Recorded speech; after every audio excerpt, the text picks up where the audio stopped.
आप में से बहुत से ट्रेडर्स ने प्रीमियम जोन और डिस्काउंट जोन के बारे में कभी ना कभी सुना होगा, लेकिन कुछ ही ट्रेडर इन्हें किस तरह से ट्रेड करना है ये जानते हैं। इसलिए आज के वीडियो में हम प्रीमियम और डिस्काउंट जोन क्या होते हैं और इन्हें ट्रेडिंग में आप किस तरह से इस्तेमाल कर सकते हैं इसे समझने वाले हैं। इसलिए सबसे पहले सप्लाई और डिमांड को थोड़ा सा समझते हैं। मार्केट में मुख्य रूप से सेलर्स और बायर्स ये दो तरह के लोग काम करते हैं। जब भी किसी लेवल के पास आकर अगर मार्केट तेजी से ऊपर निकलता है तो हम इस लेवल पर या फिर एरिया में बायर्स की एंट्री हुई है ऐसा मानते हैं। उसी तरह जब भी किसी लेवल से मार्केट रिजेक्शन लेकर नीचे गिरता है तो उस एरिया में सेलर्स के सेलिंग करने के कारण प्राइस नीचे गिर जाती है।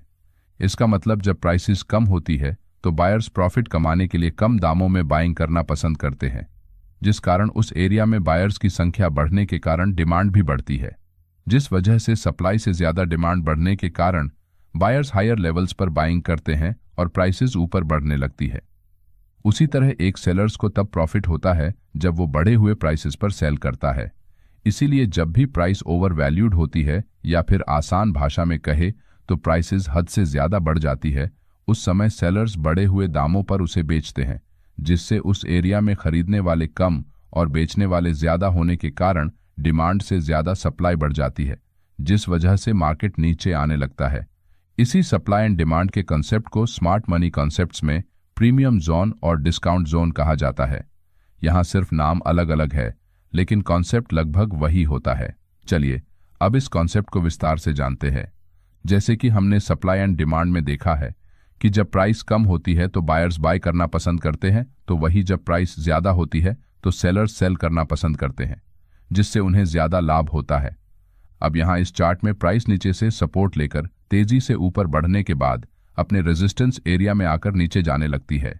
इसलिए अब इस सिचुएशन में अगर आपको बाइंग करनी है तो आपको इस इंपल्सिव मूव का प्रीमियम और डिस्काउंट जोन पता करना पड़ेगा, जिसके लिए हम यहाँ फिबोनाची टूल का इस्तेमाल करेंगे। अब अगर आप यहाँ स्विंग लो से लेकर स्विंग हाई तक फिबोनाची टूल को लगाकर देखेंगे तो आपको यहाँ 0.5 की लेवल चार्ट पर दिखाई देगी। अब इस 50% लाइन के ऊपर के जोन या फिर एरिया को हम प्रीमियम जोन कहते हैं, तो उससे नीचे वाले एरिया को डिस्काउंट जोन कहा जाता है। प्रीमियम जोन हमेशा सप्लाई एरिया के पास बनता है, जहां बड़ी संख्या में सेलर्स मौजूद होते हैं जो प्राइस को हायर लेवल्स पर ऊंचे दामों में सेल करना पसंद करते हैं। इसलिए इसे हम प्रीमियम एरिया कहते हैं, जो सेलर्स के लिए अच्छा होता है। वही डिस्काउंट जोन हमेशा डिमांड एरिया के पास बनता है, जहां बायर्स लोअर लेवल्स पर कम दामों में बाइंग करना पसंद करते हैं, जिससे उन्हें ज्यादा प्रॉफिट मिल सकता है। इसलिए आपको डिस्काउंट जोन में बाइंग करनी चाहिए तो प्रीमियम जोन में सेलिंग करनी चाहिए। चलिए अब चार्ट्स पर कुछ उदाहरणों को देखते हैं। निफ्टी 50 का 5 मिनट टाइम फ्रेम का चार्ट है, जहां मार्केट नीचे 24,150 की लेवल के आसपास सपोर्ट बनाने की कोशिश कर रहा है। उसी तरह ऊपर की साइड में 24,350 की लेवल के पास मार्केट ने रिजेक्शन फेस किया है, जिस वजह से प्राइस नीचे गिरी है। इसका मतलब चार्ट पर यहां लोअर लेवल्स पर डिमांड एरिया बना है, तो वही हायर लेवल्स पर सप्लाई एरिया चार्ट पर बना है। अब अगर इन दोनों लेवल्स को कनेक्ट करते हुए चार्ट पर फिबोनाची टूल को लगाएंगे तो यहाँ 50% के ऊपर प्रीमियम जोन बना है, तो वही इसके नीचे डिस्काउंट जोन चार्ट पर बना है। अब अगर आप इस चार्ट को गौर से देखेंगे तो यहाँ जब भी प्राइस डिस्काउंट एरिया में आती है तो यहाँ बायर्स बाइंग करना पसंद करते हैं, जिस वजह से यहाँ डिमांड बढ़ने के कारण बाइंग प्रेशर बढ़ता है और प्राइस यहाँ से सपोर्ट लेकर ऊपर निकलने की कोशिश करती है। उसी तरह जब भी प्राइस प्रीमियम एरिया में आती है तो सेलर्स एक्टिव हो जाते हैं, जिस वजह से सप्लाई बढ़ने के कारण मार्केट नीचे जाता है। साथ ही यहाँ ऊपर की तरफ सप्लाई एरिया के ऊपर सेलर्स के स्टॉप लॉस लगे होते हैं, तो नीचे डिमांड एरिया के पास बायर्स के स्टॉप लॉस लगे होते हैं, जिन्हें प्रोटेक्ट करने के लिए प्राइस जब भी इनमें से किसी एक एरिया में आती है तो सेलर्स और बायर्स ये दोनों एक्टिव हो जाते हैं।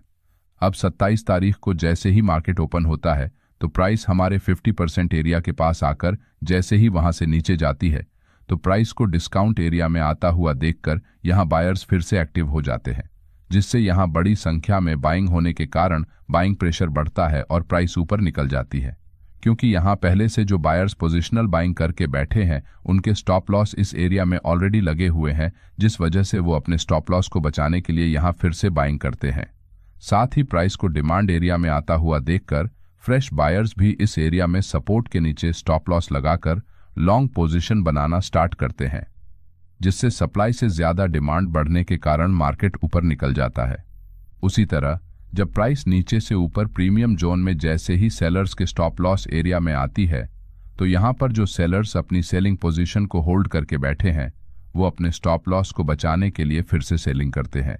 साथ ही प्राइस को सप्लाई एरिया में आता हुआ देखकर यहां फ्रेश सेलर्स भी मार्केट में शामिल होते हैं, जिस वजह से सेलिंग प्रेशर बढ़ने के कारण मार्केट नीचे चला जाता है। अब जब तक मार्केट प्रीमियम जोन में होता है, तब तक आपको इस एरिया में बड़ी क्वांटिटी से बाइंग करने से हमेशा बचना चाहिए, क्योंकि अगर आप प्रीमियम एरिया में खरीदारी करते हैं तो आपके प्रॉफिट टारगेट के मुकाबले आपका स्टॉप लॉस बहुत बड़ा बन जाता है। साथ ही इस प्रकार के ट्रेड में आपके प्रॉफिट टारगेट को हिट करने की संभावना भी कम होती है। उसी तरह डिस्काउंट एरिया में शॉर्ट सेलिंग नहीं करनी चाहिए, क्योंकि यहां सेलर्स के मुकाबले बायर्स ज्यादा होने के कारण डिमांड भी ज्यादा होती है। इस वजह से आपके स्टॉप लॉस हिट होने के चांसेस भी ज्यादा होते हैं।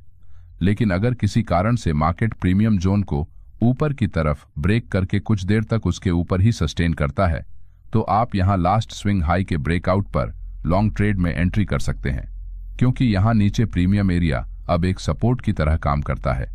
उसी तरह अगर प्राइस डिस्काउंट एरिया को ब्रेक करके नीचे जाकर कुछ समय के लिए ट्रेड करती है, तो आप यहां डिस्काउंट एरिया को एक रेजिस्टेंस मानकर शॉर्ट ट्रेड में छोटे स्टॉप लॉस के साथ एंट्री कर सकते हैं। अगला वीडियो किस टॉपिक पर होना चाहिए, कमेंट में जरूर बताएं। धन्यवाद।